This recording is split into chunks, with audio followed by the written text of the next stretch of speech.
Fingered, a new release from Edmund McMillen and James Id. It's very cheap, less than a couple pounds, but I still wouldn't encourage you to go out of your way to get it. Now that's not to say there's anything wrong with it. There just isn't anything particularly right about it, and I have a feeling that a lot of people would feel like they paid for something they'd expect to see on Newgrounds. Speaking of which, a while ago Edmund put Facist on that site, a tool where you type in letters and it generates a face. Fingered features a much more detailed version of that and also includes body types. And, because Fingered is a game about identifying criminals, it will also tell you what their crime was and what their sentence is. Not the most exciting toy in the world, and I will not be using it again. Though if this were a children's game I could imagine them being excited and using the print feature. The main point of this random generation is to act as the basis for the gameplay. When you choose to start the game, you are presented with the first witness, alongside a tiny explanation as to what his clues mean. This guy just tells the truth with certainty. The order in which different witnesses appear is always the same. What changes is the suspect lineup and the hints the witness gives you. This guy, for example, always tells the truth and is always certain about what he's saying. Using the information he gives you, you can eliminate all the suspects you know it couldn't be. This is done by clicking release above their head, although you don't need to do this. Some hints are more useful than others. For example, when a witness says, "He's ugly,"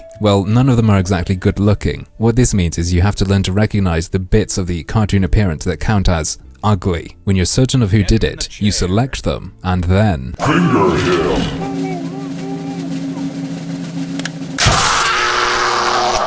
Yeah. If you were correct, you will be greeted with applause. If you are wrong, it will tell you who it was meant to be, and use up your one free chance to fail. Day 2, you get a nearsighted Nan, and that introduces clues that will be correct 60% of the time. And like I mentioned at the beginning, this is always the order it goes in. What does help to add a little bit of character to the game is that, besides having their own sets of rules, witnesses will speak slightly differently to one another. Some of them even have unique ways of describing suspects. Bigot Barney, for example. In this run, he described the criminal as being like his paw. In another run through, he described them as looking like someone he might hate. Opposite Opie describes people as the opposite of what they are. So when he says they looked girly, he means they look manly. Simple, but you'd be surprised how easy it is to just have a brain fart. Paranoid Paul only gives you a minute to finger the right person. And Broken Bella has issues. A favourite hint of mine is when I was playing it earlier and she said, "I'm positive he looked me." Rarely, you will come across special characters who you can execute for achievements. Gish makes an appearance, for example. On this playthrough, I was bested by Dusty Dirk. I still haven't gotten the hang of how he speaks, and his dust cloud makes it hard to see details on the suspects. When I made my guess, I forgot about the chain on the guy's wrist, and I think that's what got me.